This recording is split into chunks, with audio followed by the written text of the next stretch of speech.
آپ کو ثابت قدم نہ رکھتے تو آپ بھی ان کی طرف مائل ہو جاتے.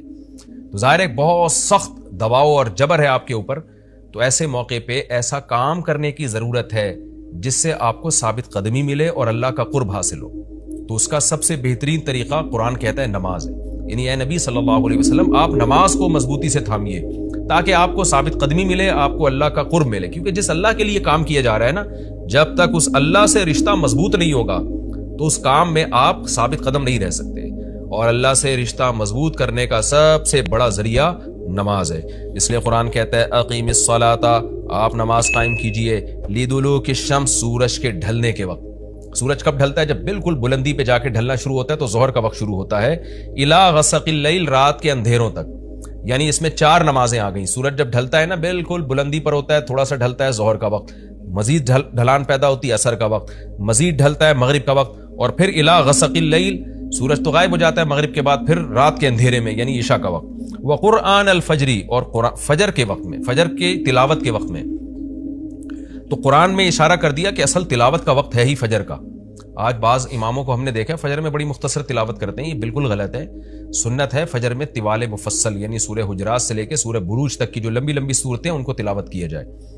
تو فجر کے قرآن کے وقت بھی آپ نماز قائم کیجئے. ان قرآن الفجری, بے شک فجر کا جو قرآن ہے, فجر میں جو تلاوت ہے, کان مشہودا, اس میں حاضر ہوتے ہیں. کون حاضر ہوتے ہیں؟ حدیث سے پتہ چلتا ہے فرشتے. فجر کا وقت اتنا مبارک وقت ہے جب اس میں امام صاحب قرات کرتے ہیں اور لوگ ہاتھ باندھ کے پیچھے امام کی قرات سنتے ہیں. ایک خاص سکینت نازل ہوتی ہے اللہ کی طرف سے, اور فرشتے بھی اس تلاوت میں نازل ہوتے ہیں. صحیح حدیث سے یہ بات ثابت ہے کہ فرشتے جو تبدیل ہوتے ہیں نا, ان کے آنے جانے کا وقت اور فجر اور عصر میں ہے. وہ جو فجر میں فرشتے آتے ہیں انسان کی حفاظت کے لیے, لہو معقبات من بین یدیہ ومن خلفہ یحفظونہ من امر اللہ. بہت ساری مخلوق اس کائنات میں ایسی ہے جہاں تک سائنس نہیں پہنچی, اور ہو سکتا ہے قیامت تک پہنچ ہی نہ سکے. وہ انسان کی عقل سے بالاتر ہے وہ مخلوق, اور یہ بھی ممکن ہے پہنچ جائے سائنس ترقی کر کے. وہ مخلوق انسان کو نقصان پہنچانے کی کوشش کرتی ہے. تو اس مخلوق سے بچانے کے لیے, جن میں جنات ہیں سر فہرست, ان سے بچانے کے لیے اللہ نے فرشتوں کا انتظام کیا ہے. تو حدیث میں آتا ہے صبح و شام, قرآن سے بھی یہ بات ثابت ہے, صبح و شام فرشتوں کی باریاں چینج ہوتی ہیں اور وہ ہماری حفاظت کے لیے اللہ کی طرف سے متعین ہوتے ہیں. تو ان کی جو حاضری ہے ان فرشتوں کی, وہ فجر کے وقت میں ہوتی ہے. اور یہ بھی حدیث سے ثابت ہے کہ بہت سے فرشتے صرف تلاوت سننے کے لیے زمین پہ اترتے ہیں.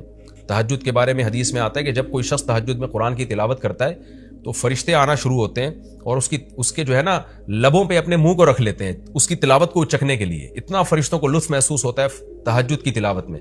اور پھر وہ تانتا بناتے بناتے جو ہے نا ایک دوسرے پہ سوار ہوتے ہوتے آسمان کی بلندیوں تک پہنچ جاتے ہیں.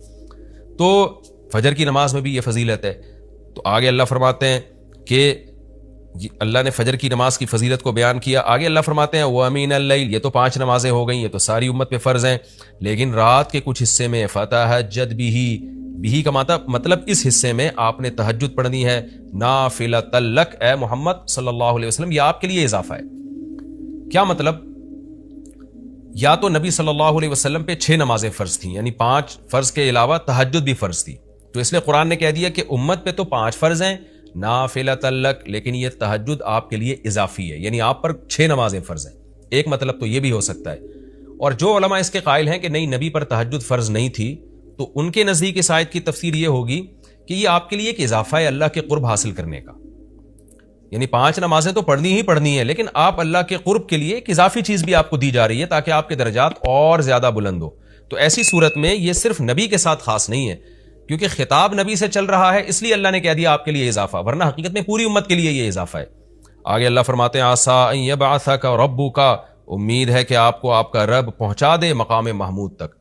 یہ مقام محمود کیا ہے؟ شفاعت کبریٰ, یعنی تمام پیغمبر نبی کے پاس آئیں گے کہ آپ سفارش سے آغاز کریں, یعنی سفارش کا آغاز آپ سے ہوگا, پھر آپ صلی اللہ علیہ وسلم سفارش کریں گے. تو یہ ایک سب سے اونچا مقام ہے جو اللہ قیامت کے دن رسول اللہ صلی اللہ علیہ وسلم کو دے گا, اور جس سے آپ کی تمام پیغمبروں پر فضیلت ثابت ہو جائے گی کہ جب تک آپ کی طرف سے شفاعت کی ابتدا نہیں ہوگی کوئی اور پیغمبر سفارش نہیں کریں گے. تو اللہ نبی صلی اللہ علیہ وسلم کو تسلیاں دے رہا ہے کہ یہ مشرکین کا جو آپ کے اوپر بے پناہ دباؤ ہے, جبر ہے, آپ اس میں تسلی رکھیے, آپ نماز قائم کریں اور تہجد کی پابندی کریں. اللہ نے آپ کو بہت بڑا آگے چل کے مقام دینا ہے.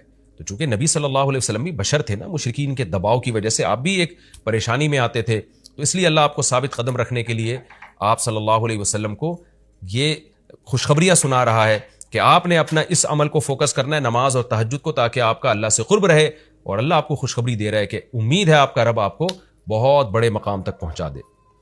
رہا مسئلہ مشرکین کی دھمکیوں کا کہ یہ پوری کوشش کر رہے ہیں کہ آپ کو مکہ سے نکال دیں، تو ہم نے تو بتا دیا کہ یہ خود بھی نہیں پنپ پائیں گے، لیکن آپ نے اللہ سے کیا دعا مانگنی ہے؟ وقر ربی، کہہ دیجئے اے میرے رب، ادخلنی مدخل صدق، مجھے مکہ میں داخل کیجئے مرغوب داخلہ، اچھا داخلہ، اور مجھے مکہ سے نکالیے بھی اچھے طریقے سے، یعنی اچھا نکلنا ہو میرا، ایسا نکلنا جس کے نتائج اچھے ہوں۔ اس میں اشارہ ہے کہ آپ صلی اللہ علیہ وسلم کو مکہ سے نکالنے پر مجبور کیا جائے گا، اور ایک وقت آئے گا کہ آپ مکہ سے نکلیں گے۔ تو اللہ اپنے حبیب صلی اللہ علیہ وسلم کو پہلے سے دعا سکھا رہے ہیں کہ آپ اللہ سے دعا مانگیں، اللہ جب میں نکلوں تو میرا داخلہ بھی اچھے طریقے سے ہو اور میرا نکلنا بھی اچھے طریقے سے ہو، یعنی پسندیدہ نکلنا ہو۔ سوال پیدا ہوتا ہے نکلنے کا عمل تو پہلے ہے اور مکہ میں داخلے کا عمل بعد میں، تو نکلنے کا تذکرہ پہلے ہونا چاہیے کہ اللہ مکہ سے مجھے اچھی طریقے سے نکال، اور مکہ میں مجھے داخل بھی اچھے طریقے سے کرنا، تو داخلے کا تذکرہ پہلے کیوں؟ اس میں بلاغت کا ایک نقطہ ہے کہ پیغمبر کا بنیادی مقصد وہ ہدف ہے جو پیغمبر دنیا میں لے کے آئے ہیں، تو اس کی آغاز تو مکہ سے کرنا ہے جس میں آپ کو بھیجا گیا، جو ابراہیم علیہ السلام کا شہر ہے، جہاں بیت اللہ ہے، اسلام کا مرکز تو اس جگہ سے بننا ہے، تو اس جگہ سے اگر نکالنا ہی مقصد ہے تو یہ جگہ تو رہ گئی نا پھر جو ابراہیم علیہ السلام کا مرکز اور ابراہیم علیہ السلام کی دعائیں تھیں، تو اس لیے اصل مقصد تو یہ کہ مکہ میں داخل میں اچھے طریقے سے ہوں، جو پیغمبر کا مقصد تھا دنیا میں آنے کا، مکہ فتح کر کے داخل ہوں، یہاں مجھے غلبہ ملے، اور یہاں میرا جب داخلہ تو ایسا داخلہ جس کو میں پسند کروں۔ یہ جو ابھی میں مکہ میں کہیں سفر سے جا کے واپس آتا ہوں، یہ داخلہ وہ داخلہ نہیں ہے جو میں چاہتا ہوں۔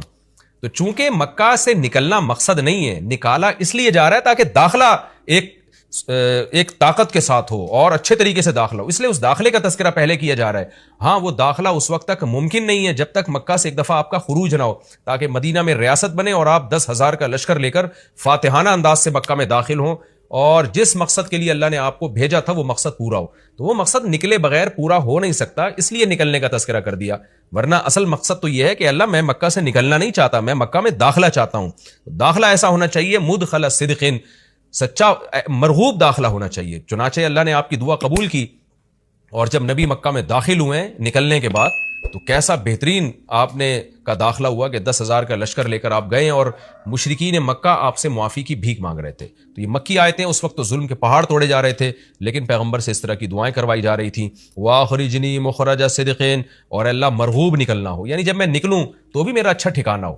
چنانچہ آپ کا نکلنا بھی بڑا اچھا ہوا کہ پورا مدینہ آپ کے استقبال میں کھڑا ہوا تھا، اور طلع البدر علینا من ثنیۃ الوداع، یہ جو ترانے ہیں یہ مدینہ کی بچیاں آپ کے استقبال میں پڑھ رہی تھی۔ تو آپ کا نکلنا بھی اچھا ہوا، یعنی مدینہ میں داخلہ جو مکہ سے نکل کے، اور پھر جو مکہ میں آنا وہ تو اس سے بھی زیادہ عزت اور شان کے ساتھ ہوا۔ وَاجْعَلْ لِي مِن لَّدُنْكَ سُلْطَانًا نَصِيرًا، اور اللہ تو بنا دے میرے لیے اپنے پاس سے زبردست طاقت جس میں میری مدد ہو، غلبہ دے دے مجھے مشرکین پر۔ یہ بھی مستقبل کی دعا ہے جو ان حالات میں نبی سے منگوائی جا رہی ہے، اور اللہ نے آپ کی ساری دعاؤں کو قبول کیا، سلطان نصیر بھی دے دیا آپ کو، غلبہ بھی دے دیا مکہ پہ، ایسا غلبہ جس میں اللہ کی مدد تھی، اور وہ کمزور غلبہ نہیں تھا، طاقتور غلبے کو سلطان کہا جاتا ہے۔ اور مدینہ میں جانا بھی آپ کا پسندیدہ ہوا، اور مکہ میں آنا بھی آپ کا پسندیدہ ہوا۔ اور اے نبی آپ یہ بھی کہہ دیجئے جاء الحق، حق آ چکا ہے، وزہق الباطل، اور باطل فنا ہو چکا ہے۔ حالانکہ جس وقت یہ دعا منگوائی جا رہی تھی باطل فنا نہیں ہوا تھا، لیکن ماضی سے جب کسی چیز کو تعبیر کیا جاتا ہے تو یہ بتانے کے لیے گویا یہ کام ہو چکا ہے، حالانکہ ہوا نہیں، ہوگا، لیکن نبی کی زبان سے نکلوایا جا رہا ہے کہ آپ مشرکین میں اعلان کر دیں کہ بس یہ کام ہو چکا ہے، حق آ گیا، باطل ختم، اور یعنی ہوگا تو فیوچر میں، لیکن گویا ابھی ہو چکا ہے۔ اتنا یقینی ہے کہ میں تمہیں اس کی پہلے سے خبر دے چکا ہوں کہ باطل اب پنپنے نہیں پائے گا، کیونکہ حق اب آ چکا ہے۔ ان الباطل کان زہوقا، اور باطل تو ہے ہی فنا ہونے والی چیز، جب حق آتا ہے تو باطل فنا ہو جاتا ہے۔ نبی صلی اللہ علیہ وسلم جب مکہ مکرمہ میں داخل ہوئے نا، تو آپ بتوں کو چھڑیوں سے گراتے تھے، چھڑی سے مکہ میں داخل ہو کے 360 بت کو ایک ایک کر کے چھڑی مارتے تھے، اور وہ بت الٹے لڑکتے تھے۔ تو آپ اس موقع پر یہ آیت پڑھ رہے تھے کہ جاء الحق وزہق الباطل ان الباطل کان زہوقا۔ کیا کیفیات بنتی ہوں گی صحابہ کی اور پیغمبر کی اس وقت کہ جو خوشخبری ان کو 13 سال پہلے دی گئی تھی، کئی سال پہلے دی گئی تھی، اور یقینی دی گئی تھی کہ یہ ہو چکا، تو اللہ نے اپنی آنکھوں سے دکھا دیا کہ کیسے بتوں کو بیت اللہ سے نکالا جا رہا ہے، اور اللہ کے گھر کو کیسے شرک سے پاک کیا جا رہا ہے۔ وَنُنَزِّلُ مِنَ الْقُرْآنِ مَا هُوَ شِفَاءٌ وَرَحْمَةٌ لِّلْمُؤْمِنِينَ، اور قرآن کہہ رہے ہیں ہم قرآن نازل کرتے ہیں جس میں مومنین کے لیے شفا ہے. یعنی اے نبی آپ کی تسلی کے لیے اور بھی ہم بتائیں آپ کو کہ ہم یہ جو آیتیں نازل کر رہے ہیں نا، اس میں مومنین کو بھی شفا مل رہی ہے، ان کی اصلاح ہو رہی ہے شرک سے اور برے عقیدوں سے، اور مسلمانوں کے لیے یہ رحمت ہے، ان کو تسلیاں بھی مل رہی ہیں. وَلَا يَزِيدُ الظَّالِمِينَ إِلَّا خَسَارًا، اور ظالمین کے خسارے میں اضافہ ہو رہا ہے کیونکہ ظالمین اس پر عمل نہیں کر رہے، حجت تمام ہو رہی ہے. وَإِذَا أَنْعَمْنَا عَلَى الْإِنسَانِ أَعْرَضَ وَنَأَىٰ بِجَانِبِهِ، قرآن کہتے ہیں ہم جب انسان پر احسان کرتے ہیں تو وہ اعراض کرتا ہے اور اپنے پہلو کو ہٹا دیتا ہے. نعمت ملنے کے بعد بجائے اللہ کے قریب ہونے کے اللہ سے دور ہوتا ہے. وَإِذَا مَسَّهُ الشَّرُّ، اور جب انسان کو کوئی مصیبت پہنچتی ہے کَانَ يَئُوسًا، تو مایوس ہونے لگتا ہے. یعنی انسان کے بارے میں شکایت کی جا رہی ہے کہ اس کا اللہ پر ایمان نہیں ہے. پیغمبر کا مقصد ہے اللہ سے جوڑنا. تو یہ جو مشرکین ہیں جو اللہ کو نہیں مانتے، یہ خوشیوں میں بھی اللہ کو بھولتے ہیں اور غم میں بھی اللہ کو بھولتے ہیں. اسباب کو دیکھتے ہیں، لہٰذا جب اسباب کو آپ دیکھتے ہو اور پریشانی آتی ہے تو اسباب بتا رہے ہوتے ہیں پریشانی دور نہیں ہو سکتی، تو مایوس ہونے لگتے ہیں، ڈپریشن میں